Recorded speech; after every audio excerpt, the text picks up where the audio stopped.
Today, August 8th, 2024, is the 50th anniversary of Richard Nixon's resignation as President of the United States.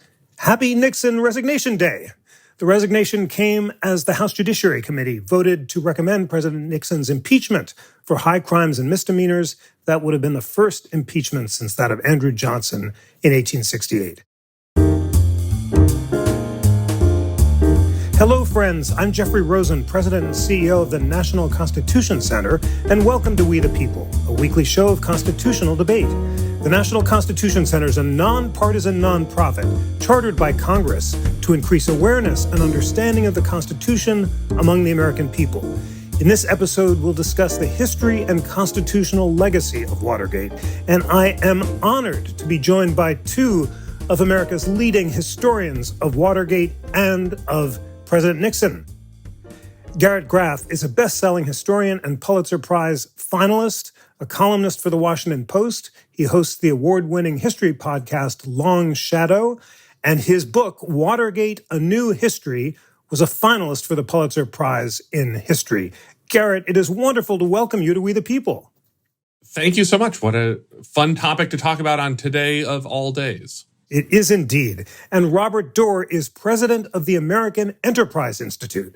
He's written about Watergate for AEI's blog. He recently hosted a superb symposium at AEI reflecting on the 50th anniversary of Nixon's impeachment.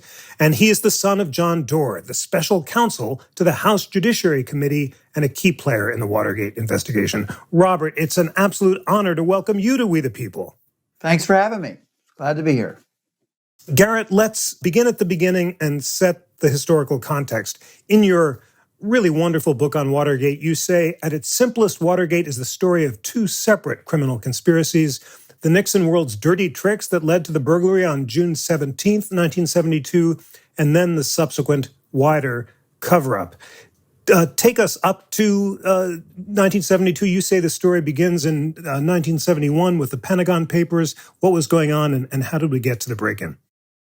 Yeah, I think Watergate, as we sort of popularly tell it, is, the story of the break-in on June 17th, 1972, yada, yada, yada, Woodward, Bernstein, John Dean, the tapes, Nixon resigns. And what we have now come to understand is that Watergate, I think, is less an event and more a mindset, and that really Watergate is this umbrella for about a dozen interrelated but distinct scandals and conspiracies that unfold across Nixon's political operation from the campaign in 1968 up through that summer of 74 when he actually resigns.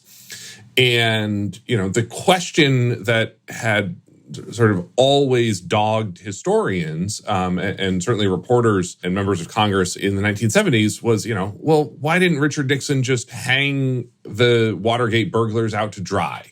Why did he engage in the cover-up in the first place? And what we have now come to understand is that the problem by June 17th, 1972 is that Nixon's White House was involved in so many crimes, so many conspiracies, and so many layers of corruption and abuses of power and abuses of civil liberties of the American people that he couldn't sort of unravel just this one thread of the burglary without unraveling all of these preceding scandals. And that what we now understand, I think, is that Watergate really actually begins in the fall of 1968. And I'll tell sort of a quick version of the story because it is a big, complex, long story. But in the fall of 1968, you have former Vice President Richard Nixon running against sitting Vice President Hubert Humphrey. And you have the start of the Paris peace talks. Nixon realizes that sort of the end of war in Vietnam is actually going to be bad for him politically. He sends a message through a Washington socialite named Anna Chennault, who contacts the South Vietnamese government and effectively says, if you stall the Paris peace talks, Richard Nixon as president will give you a better deal when he becomes president in January. And, it's hard to capture just how enormous and momentous this level of subterfuge is. I mean, here you have the Republican presidential candidate interfering in the government negotiations over the end of the Vietnam War to keep the Vietnam War going, basically for his own political gain in the fall of 68. In the final hours, literally the final hours of the 68 campaign, Lyndon Johnson, the president, discovers this and confronts Richard Nixon. Nixon denies it. Johnson doesn't have totally conclusive evidence. The election happens, Nixon wins, and Johnson basically makes the decision that he can't make public this information without undermining, the presidency, undermining Nixon as he comes to the office. And so Johnson classifies the whole thing and buries it. It ends up in his presidential library down in Austin. But Richard Nixon knows that Johnson knows. And this secret becomes sort of the Edgar Allan Poe telltale heart beating away at the center of the Nixon presidency. And when the Pentagon Papers come out in 71, the Pentagon Papers should be one of the greatest days of Richard Nixon's life. There are 2 million words in the Pentagon Papers, and not a single one of them is Richard Nixon. They are totally about the lies and deception and subterfuge of Lyndon Johnson and John F. Kennedy, Richard Nixon's 2 most mortal political enemies.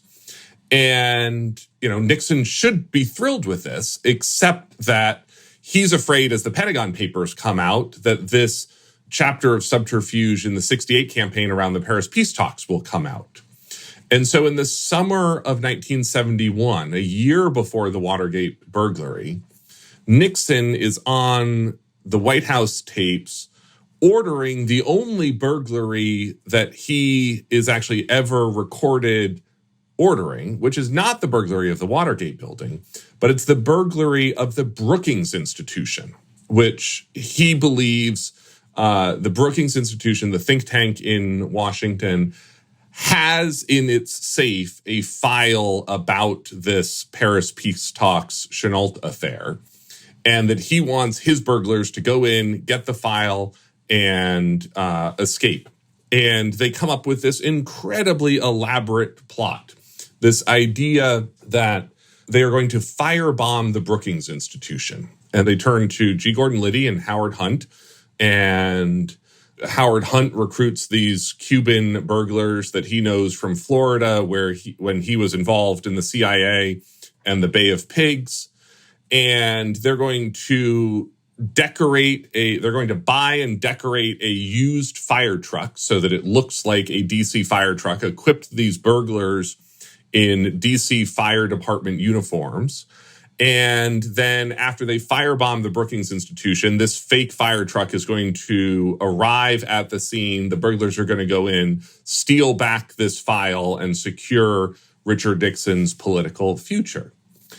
Well, the White House, according to G. Gordon Liddy, decides not to pursue this plan in summer and fall of 71, not because anyone along the way says, actually, this is one of the most criminal and wild and crazy and stupid ideas you could possibly imagine and shouldn't be anywhere near the White House.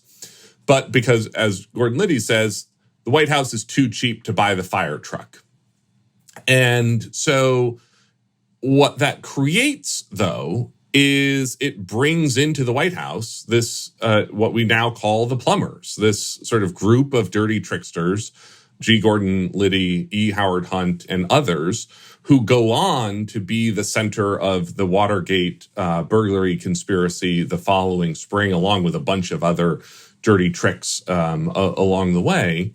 And what we sort of now understand is that the problem that Richard Nixon faced in the hours after the arrest of those burglars at the Watergate in the spring of 1972 is that he couldn't throw those burglars over the side without risking the exposure of this plot around the Pentagon Papers the year before, which would then unravel the conspiracy around the 68 campaign. And that basically by the summer of 72, the problem for Richard Nixon is there's just too much conspiracy and criminality all around him. And the White House launches into the cover-up in the hours and days after that burglary in the summer on June 17th, 1972. Thank you very much for setting the stage in that compelling way. Robert Doar, what would you add to the context of Watergate between 68 and 72, and then take us up, if you will, from that break-in on June 17th, 1972, up to May 18th, 73, when the Senate Watergate Committee begins its nationally televised hearing. How did the cover-up unfold, and what went on during that crucial year? Well, my expertise and knowledge is concerning the impeachment inquiry conducted by the House Judiciary Committee and its process, which began late December of 73 and ran to just before the president resigned and resulted in votes for impeachment. The one thing I would add to the context that Garrett provided is that what he described mostly was not discovered later and we've now come to understand. The House Judiciary Committee voted on 2 articles of impeachment that covered both of the kinds of activities that Garrett described, the cover-up and the abuses of power that were much broader and deeper and bigger and preceded the Watergate break-in. In fact, I would say that understanding was so convincingly described to the House Judiciary Committee members that 7 Republicans voted, and conservative Democrats from the South voted to impeach the president based on that broader understanding of President Nixon's abuses of power. And that's a big issue that should be interesting to people who are concerned about the Constitution, the role of the executive. But it's not something that people didn't really get, or maybe the public maybe may have completely understood it. But back then, there were 2 articles. One was the Watergate cover-up article, which concerned obstruction of justice. And one was the abuse of power article, which concerned these broader issues. From the time of the break-in, one thing that happened between then and the summer of 73 is that President Nixon was reelected with 72% of the vote and won 49 states. Another fact that's important to keep in context when you see that by only, a year and a half, or by the summer of 74, he was discredited by a bipartisan Congress and resigned, facing certain impeachment and removal from office. Remarkable overturning of a popular election.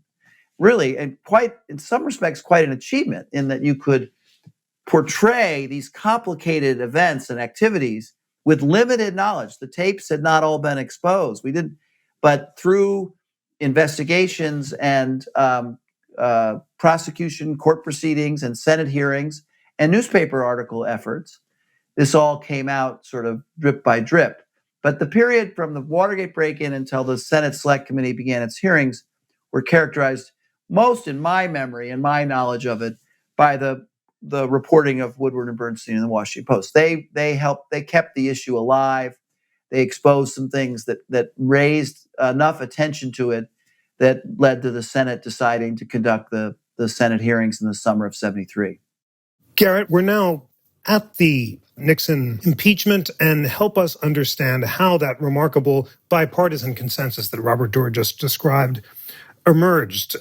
Tell us about the crucial moments, including the appointment of the special prosecutor, Archibald Cox, and then the crucial appointment of John Doar on behalf of the House Judiciary Committee. Tell us the story of how we got to the adoption of those impeachment articles.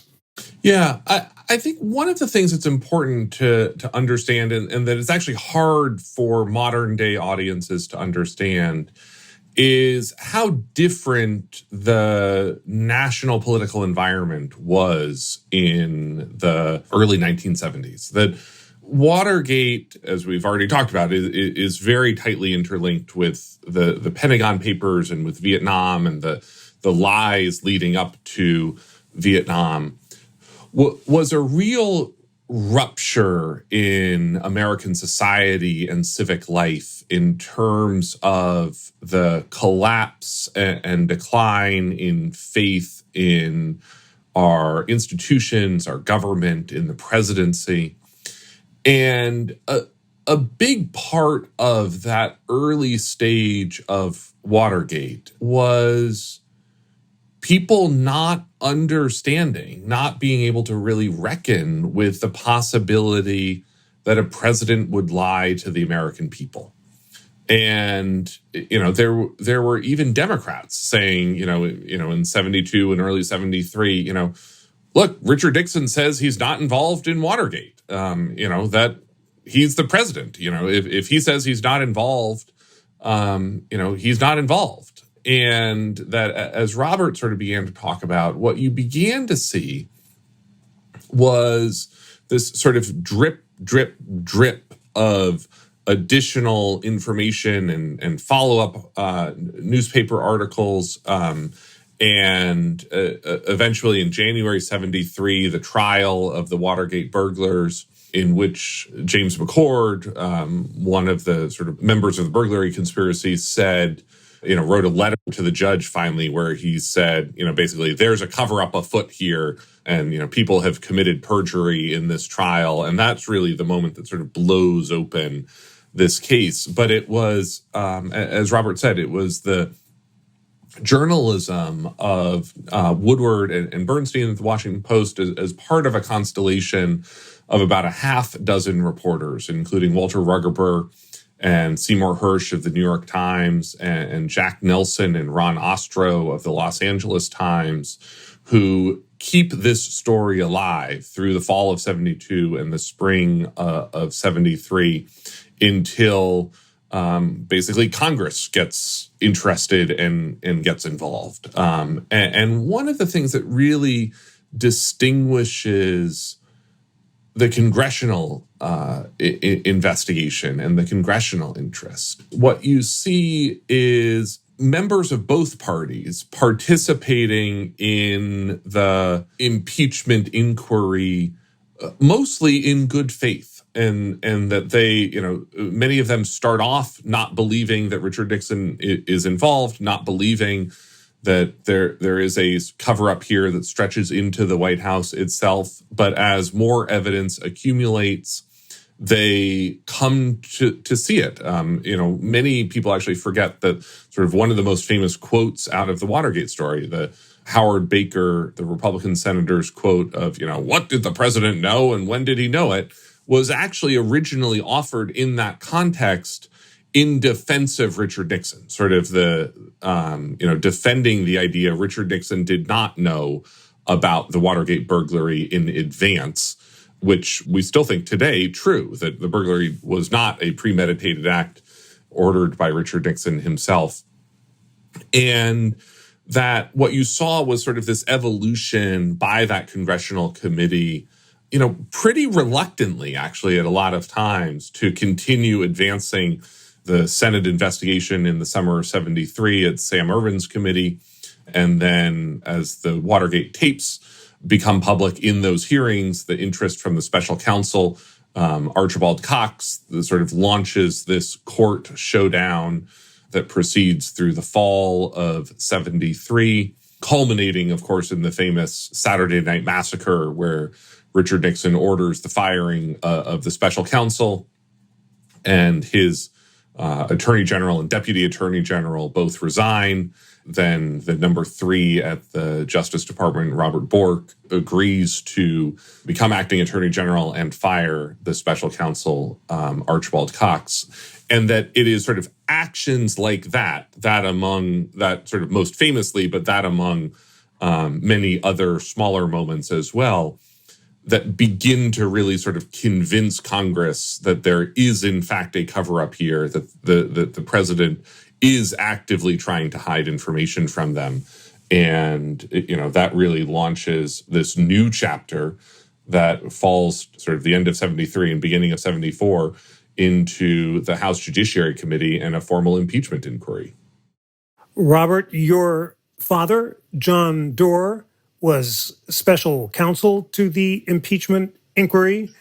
He played a heroic role, and you had a front row seat, as you say, as your father led the impeachment inquiry. You have a wonderful piece about 5 lessons from the Nixon impeachment that you got from that front row seat. First, tell us what it was like to literally be sitting at the hearings, watching your father play this extraordinary role, and then, tell the story and what can we learn from it?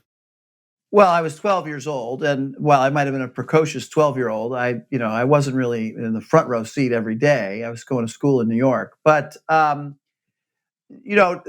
these previous activities, the Senate inquiry, the special prosecutor's investigation, the journalism, led to enough there to make the leaders of the House of Representatives decide that this enormous responsibility of impeachment. Remember, we've had a few impeachments since then. They haven't gone so well. They've been kind of disasters.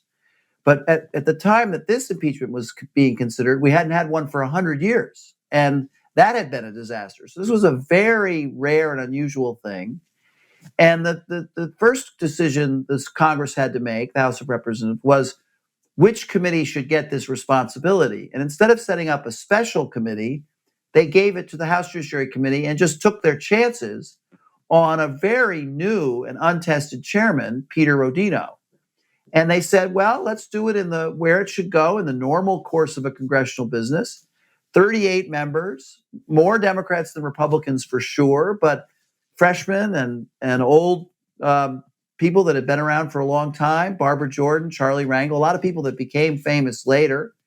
And they said, it's your responsibility, you do it. And then Chairman Rodino decided to do it in a very careful and bipartisan and, not in the beginning judgmental way. And he was given the leeway to do that by the Democratic leadership and by his Democratic members on his committee mostly. And of course, the Republican members appreciated it and thought that was, if we're going to do this, we should do it in a serious lawyer-like way. And they picked a Republican lawyer from who had been working in New York, but had worked in the Justice Department in the 60s in the Civil Rights Division, my dad, to come down. Dad had a reputation that was very strong for integrity, and he certainly was a Republican. And Chairman Rodino said, I want the special counsel to be the counsel to the whole committee. I'm not going to divide this into a minority staff and a majority staff. The Republicans cooperated in that.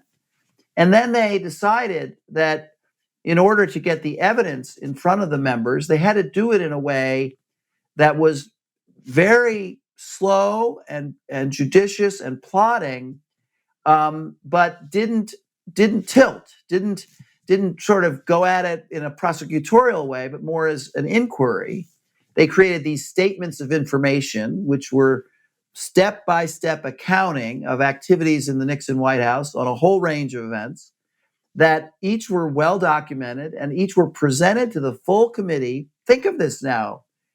They met, I think, 3 times a week for 6 to 8 weeks in executive session. And that's all they did, these 38 members, is listen to this evidence, presented to them in a way that couldn't be said to get them headlines every day in the newspaper, or they tried to remain leak proof. They weren't allowed to divulge information. They sort of went into a process that was very unlike the normal way in which congressional committee inquiries take place. And then as that evidence was brought before them in that way, and the Republican members, Caldwell Bettler, one of the most conservative members of Congress, Hamilton Fish, longstanding Republican stalwart, Larry Hogan, the father of the current governor of Maryland, Bill Cohen, Harold Froelich from Wisconsin. These are all conservatives, plus Southern Democrats. Walter Flowers' district voted overwhelmingly for Nixon. Walter Flowers was a Democrat from Alabama. Ray Thornton from Arkansas. These were places where Nixon was extremely popular. They began to say, well, that may be true, but this evidence, these facts, block by block. And this is a very key ingredient that Garrett, I think, brings out in his book, but really was brought out first by the Judiciary Committee. It was not a smoking gun. There are smoking guns. There are a lot of them. president really shouldn't be impeached for a single action on a March day in 1972. He should be impeached for a pattern or practice over a long period of time of repeated abuses of power and violations of his oath of office. And it's that cumulative pounding away of fact after fact. Now, I should say there were some things they looked into, which some liberal Democrats wanted them to impeach the president on, that they rejected. His tax returns, not worthy of impeachment. Concealing the bombing of Cambodia, not worthy of impeachment. Issues concerning impoundment, not worthy of impeachment. But these two, obstruction of justice concerning a valid investigation into the Watergate inquiry that was very clear if you just looked at the evidence, and abuse of power in this whole array of activities that preceded the Watergate break-in, those were serious. Those were things that raised the level of being impeachable conduct and being high crimes and misdemeanors. And one more thing, they also, I think, by their actions, I don't know that every one of them in their own way would say it this way, but they made it clear that they were impeaching the president for presidential conduct, for abusing the power of the president, violating his oath of office to take care to execute the laws faithfully. Those are things only a president can do and aren't necessarily covered by the criminal code. And so the idea that you need to find a actual violation of the criminal code to impeach the president, they would say that's too small. We need something bigger. High crimes and misdemeanors speaks to, violating your appropriate role as the president of the United States. So that's what they did. And the other shining moment, besides I always like to think of those evidentiary hearings as being quite remarkable because they're so unusual and brave. And they took some flack for the amount of time they took. But the debates were also quite remarkable. They then, and this is before C-SPAN, and they had televised the Senate inquiries, and they had been high drama, but a little bit of a circus. And then the Judiciary Committee debates were much more formal. Very, each member was given 15 minutes to make a statement, and then they had several days of debates on each article, and there was back and forth, and there were Republicans who were adamantly opposed to impeaching the president, and they were given their time to engage in a debate. And then the votes came, and then around that time the court ruled, and this is what I also think is quite remarkable. The court ruled, and the tapes that had been withheld were released. The House Judiciary Committee's summary of information and case against the president on the Watergate matter said that he was involved in the cover-up and participated in directing the FBI to tell the CIA to tell the FBI that this was something that they should stay out of. The Judiciary Committee's evidence, and the members came to believe, based on the evidence, that Nixon was involved from day one. The special prosecutor's attitude about it was, well, you might not be able to get that, but on March 21st, he's clearly involved. Well, when the tapes came out, the key tape was the June 17th tape, which confirmed exactly what the Judiciary Committee's findings had been without having the actual tape to rely on. And I think that's a kind of remarkable marshaling of the evidence and putting the evidence through so that this jury, the 38 members of the Judiciary Committee, could come to it. I should say one thing about Dad. Dad's theory of being a good lawyer was if you try a case and you do your best, and when you win the case and you go ask the jury afterwards, boy, that lawyer must have been really good. He persuaded you to come in for him. The jury should say, oh, no, the lawyer wasn't that great. The facts were so clear. The lawyer wasn't no, this wasn't about lawyering. This was about the facts. And I think that's what happened in part with not only Dad, but with the entire legal staff of the impeachment inquiry staff that he had put together. They had put a case that was so strong and so solid that the facts stood for themselves, and lawyering, or isn't there that song from the Broadway show, All That Jazz? There was no jazz. It's just the facts. Wow, what a riveting account you just gave. And it's so striking to hear you describe a process that was truly deliberative. And as you say, it was so important that the committee allowed the president's counsel to have a role in the proceedings, that it was behind closed doors, and that your dad and the members decided to look for a whole pattern and practice and to take out the charges that didn't have bipartisan support. And you described the remarkable battle over the tapes. And Garrett, I want to ask you about that. First of all, in your book, you describe the incredible decision to put in the taping system to begin with. And you say it was because Nixon wanted to write his memoirs and was to give himself a fair shake in history, one of the most catastrophic decisions by a president ever. But then describe how the special counsel sought the tapes, the president resisted. It goes up to the Supreme Court. They unanimously decide, tell us on what grounds. And the president considers defying the subpoena, but then complies. Tell us the constitutional story of the battle over the tapes. Yeah, part of what I think is the shame of Richard Nixon is that he, by any other measure, is one of the most consequential leaders of the 20th century. That this is a man who was on 5 presidential tickets between 1952 and 1972, which is a record tied only by FDR himself. As a young congressman, Richard Nixon helps fuel the Red Scare and give life to sort of the era we now know as McCarthyism.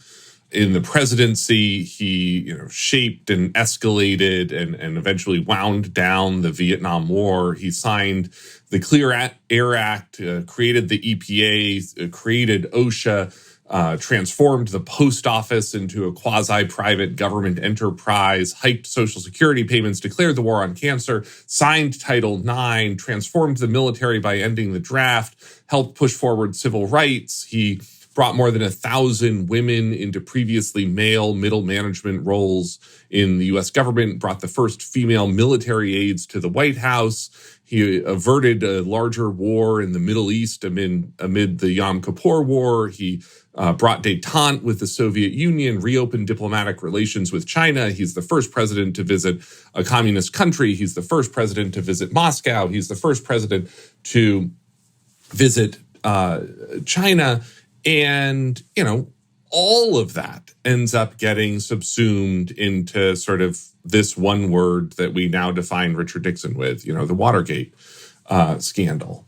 And Nixon comes to the presidency and understands that a taping system is a terrible idea. He inherits the taping system that Lyndon Johnson had.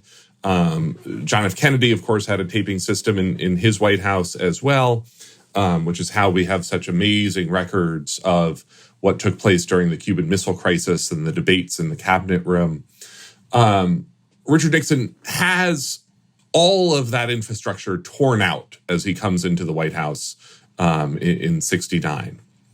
But then, as he begins to rack up this incredible record of achievement as president, Richard Nixon, again, sort of the paranoia and conspiracy that drives him in his mind, begins to get concerned he's not going to get credit for his great presidency. And that there are these people, his advisors, like Henry Kissinger, specifically Henry Kissinger, who are sort of saying one thing in the Oval Office and then saying something else at the cocktail parties in the evening in Georgetown. And that basically, Henry Kissinger is out there taking credit for all of Richard Nixon's successes and laying the blame for all of Richard Nixon's failures at the feet of Richard Nixon.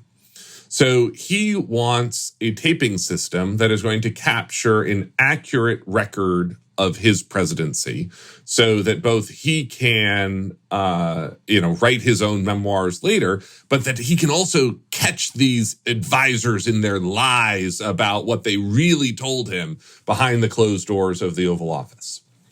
So he secretly installs this taping system with one important difference. Lyndon Johnson could turn his taping system on and off. Richard Nixon is sort of a klutz. And he doesn't actually think he's sort of can fumble his way through turning this system on and off. And his, the aides who are working with him on it are like, don't worry, Mr. President, we'll just set up a voice activated recording system that will always be running.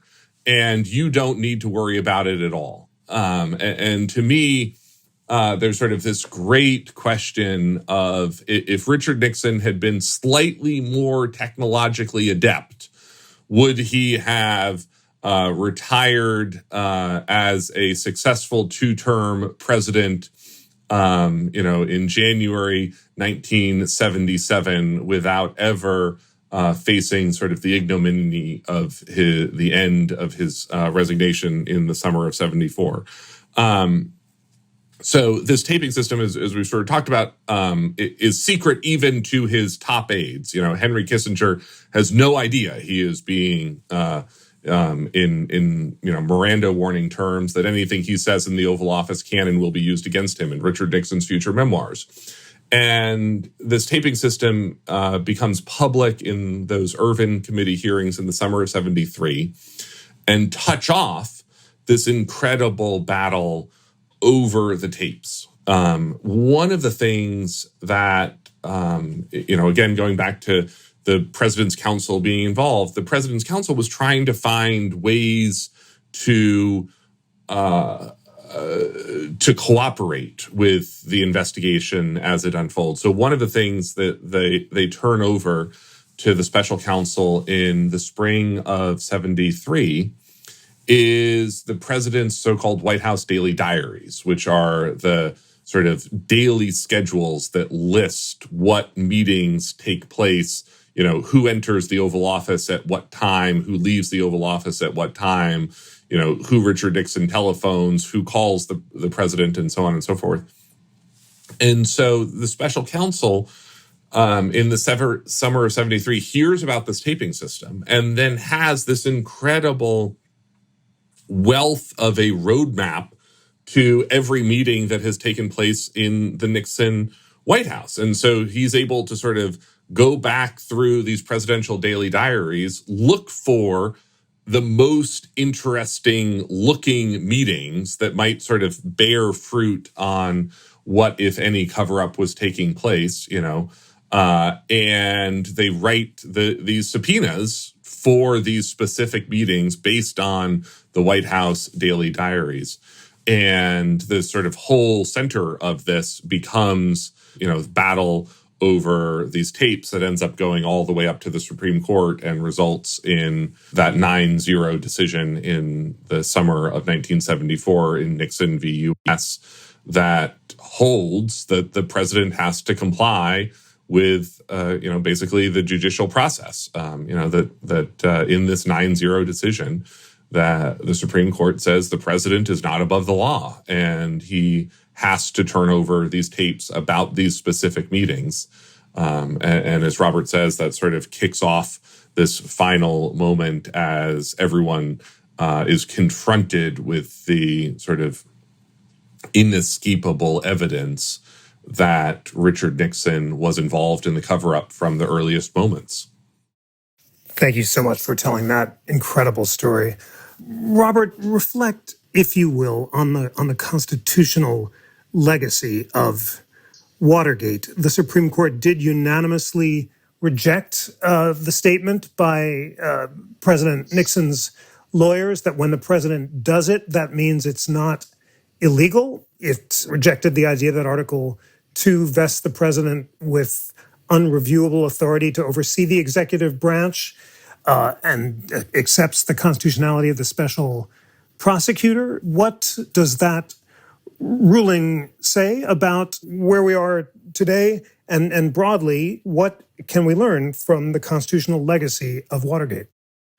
So there's two contexts in which to evaluate that, and I'm only I'm not a lawyer and I'm not a constitutional expert, but I would say that you first have to look at the court's decision in U.S. v. Nixon and note that while they ordered the release of the tapes, they did acknowledge that the president had executive privilege. and that there needed to be great effort made to protect the president from illegitimate or inappropriate intrusions on his ability to meet with his staff and discuss difficult issues, but that exceptions could be made to that executive privilege when there were criminal proceedings going on of this kind. Now, having said that, I've been thinking about this a lot in the context of Justice Roberts' recent opinion on immunity. And I think that's been a little bit overinterpreted, or the interpretation of that's been a little bit exaggerated. I don't think Justice Roberts said that the president is above the law. I think he said that there is legitimate place for protections for the president against illegitimate efforts to undermine their authority in some areas and their decision-making process. And I should say that the Judiciary Committee felt the same way, unanimously. They took a long time to get to the point where they issued a subpoena. And then when they did, it was by an overwhelming majority vote. The Judiciary Committee they approved, but not by a bipartisan vote, the impeachment article that impeached the president for failing to turn over the tapes. And they always treated the president and his counsel with a lot of respect and understanding that as the head of the co-equal branch of government, they deserve that. And then the last thing that when you ask about reflecting on the constitutional is that Chief Justice Roberts in his decision in the impunity case never mentions impeachment. But it's always there, it seems to me. He's always saying policing presidential misconduct needs to be very carefully monitored when it's being done by U.S. attorneys' offices and criminal prosecutors in the legal framework. But there's always impeachment. The Congress has this authority to investigate and to pursue presidential misconduct. And when done correctly, where the evidence is persuasive and a bipartisan vote can be achieved, the president can be held accountable. And to me, that's the most interesting lesson of the impeachment proceedings in 1974 was that, in order to be successful, the process needs to earn the support of the party that the president comes from. And to think that you can go through it and not do that, especially knowing that in order to convict, you need 2/3 in the Senate, is just kind of a waste of time. And if you want to do it, you got to do it always in your mind. I have to persuade the other party, the president's party's people, to go along as well. I guess that's what I'd say, but I need to think about it some more. But it seems to me that absent an effort to win over the other side, impeachment is not ever going to be successful. In order to be successful, the process needs the support of the party that the president comes from. That's a great way of putting your conclusion that you really do need bipartisan support to have successful impeachments, and that's exactly what the Nixon impeachment had. Well, it's time for closing thoughts in this great discussion. Garrett, do you believe that U.S. v. Trump is consistent with U.S. v. Nixon? Would it be possible for a special prosecutor to get the Nixon tapes today under U.S. v. Trump? Would we even have a special prosecutor? And then reflect, if you will, in your wonderful distilling way about what the constitutional and historical legacy of Watergate is. Yeah. I am not a lawyer. I'm not a legal scholar. I'm a historian. So I will sort of only say, without offering a deep legal analysis, that I saw the Trump immunity decision as historically inconsistent with the view reached by the Supreme Court and the other institutions across the Watergate story. But to pick up on the point that Robert was just making, to me, there's actually this sort of wonderful story about the Constitution at the heart of the Watergate story. Because to me,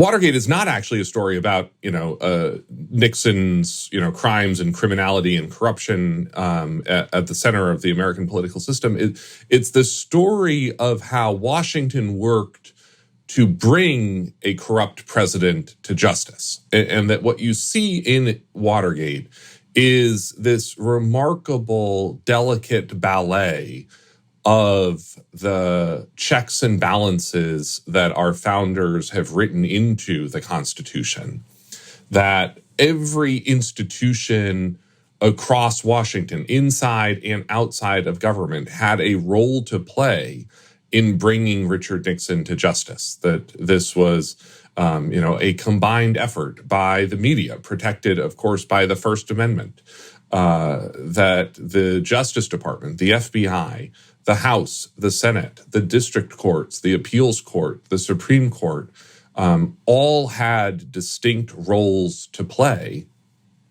And by playing them all and doing their job and fulfilling their roles as envisioned by the Constitution, they were able to force Richard Nixon from office. And I think to elaborate a little bit on Robert's, I think, point about how impeachment needs the members of the president's own party, to me, what is incredible about that Watergate story and the Senate committee and the House committee was that what you saw were members of the president's own party participating in the impeachment inquiry, in the investigation of the Nixon presidency, as members of Congress first, understanding that as members of a co-equal branch of government, the legislative branch has a critical role to play in preventing and holding to account abuses of power